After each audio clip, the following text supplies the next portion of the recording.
নমস্কার বন্ধুরা, dream kitchen with village ফুডের নতুন একটা রেসিপিতে তোমাদের সবাইকে জানাই অনেক অনেক স্বাগত। আজ আমি বানাবো বাঁধাকপি আর মুসুর ডাল দিয়ে দুর্দান্ত স্বাদের এক ইউনিক রেসিপিটা পারফেক্ট করার জন্য থাকছে অনেক টিপস অ্যান্ড ট্রিক্স। আচ্ছা চলো রেসিপিটা শুরু করছি। প্রথমে দেখো আমি নিয়েছি বাঁধাকপি, মুসুর ডাল। আমি 100 গ্রামের মতো মুসুর ডাল ভিজিয়ে রেখে দিলাম। এটা আমি 2 ঘন্টার জন্য ভিজিয়ে রেখে দিলাম। তো বন্ধুরা 2 ঘন্টা হয়ে গেছে, দেখো 2 ঘন্টা বাদে ফিরে এসেছি। মুসুর ডালটা খুব ভালো করে একদম নরম হয়ে গেছে। আর ডালটাকে আমি সাইডে রেখে দিলাম। আর বাঁধাকপিটা আমি কেটে নেব। বাঁধাকপি অর্ধেকে আমার হয়ে যাবে। আর বাঁধাকপিটা বন্ধুরা একদম ছোট ছোট সরু সরু করে কাটতে হবে। দেখো খুব পাতলা পাতলা করে কেটে নিচ্ছি।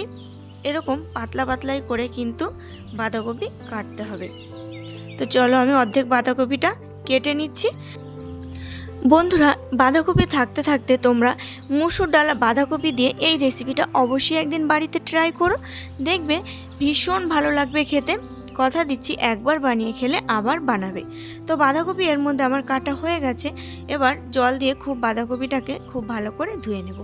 তো বন্ধুরা বাঁধাকপিটা ধুয়ে নিয়ে আমি নুন মাখিয়ে খুব ভালো করে চটকে তারপরে 10 মিনিটের জন্য ঢাকনা চাপা দিয়ে রেখে দেবো।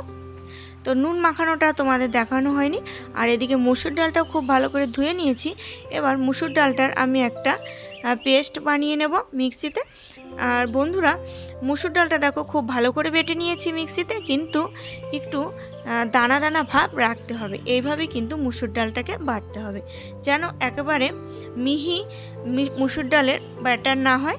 তো এবার মুসুর ডালটাকে আমি খুব ভালো করে ফেটিয়ে নেব। তো এটা তোমরা হাত দিয়েও করতে পারো। আর এতটাই ভালো করে ফেটাতে হবে যে পুরোপুরি ডালটা যেন সাদা হয়ে যায়, তাহলেই কিন্তু রেসিপিটা খুব ভালো হবে। দেখো আমি মুসুর ডালটাকে ফেটিয়ে পুরো একদম সাদা করে ফেলেছি। আর ফুলে দেখো কতটা বেশি হয়ে গেছে, একদম ডবল হয়ে গেছে। আর এদিকে 10 মিনিট হয়ে গেছে। তো বাঁধাকপিটা দেখো অনেকটাই জল ছেড়ে দিয়েছে। এবার আমি দেখো হাত দিয়ে আরেকটু ভালো করে চটকে নেব। তারপরে জল চিপে বাঁধাকপিটা তুলে নেব। দেখো জল চিপে চিপে আমি বাঁধাকপি তুলে নিচ্ছি। একইভাবে আমি বন্ধুরা সমস্ত বাঁধাকপিগুলো নুন জল চেপে চেপে তুলে নিতে হবে। রেসিপিটা ভালো লাগলে বন্ধুরা লাইক করো, কমেন্ট করে জানিও রেসিপিটা কেমন হয়েছে। আর যদি আমার পরিবারে নতুন হও অবশ্যই আমার চ্যানেলটি সাবস্ক্রাইব করে আমার ছোট্ট পরিবারের পাশে থেকো। আর এরই মধ্যে আমার বাঁধাকপিগুলো দেখো সব নুন জল থেকে চটকে আমি তুলে নিয়েছি জল চেপে চেপে।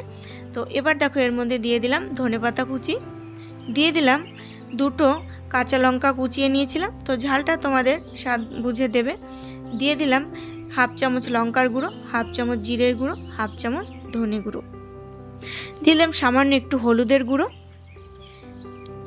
এবার সমস্ত উপকরণ দিয়ে খুব ভালোভাবে মেখে নেব।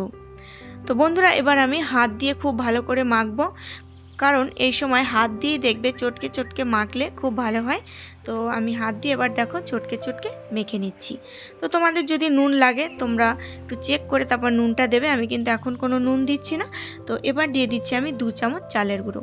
চালের গুঁড়োটা দিলে কি হবে, রেসিপিটা ভীষণ ক্রিস্পি হবে। তো 2 চামচ চালের গুঁড়ো দিয়ে দিলাম। এখানে তোমরা কর্নফ্লাওয়ারও দিতে পারো। তো দেখো চালের গুঁড়োটা দেওয়ার পরে আরেকটু খুব ভালো করে সব কিছু একসঙ্গে মেখে নেব। তো নুনটা তোমরা চেক করে দেবে।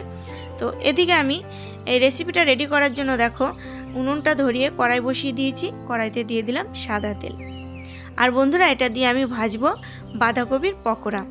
ভীষণ মুচমুচে হবে পকোড়াগুলো খেতে, আর দারুণ টেস্টি হবে। তো মুসুর ডাল দিয়ে অবশ্যই তোমরা এই বাঁধাকপির পকোড়াটা একবার বানিয়ে খেয়ে দেখো, দেখবে একদিন বানিয়ে খেলে বারবার এই রেসিপিটা খেতে ইচ্ছে করবে। তো তেলটা গরম হয়ে গেছে আর এর মধ্যে আমি দেখো কয়েকটা পকোড়া দিয়ে দিলাম।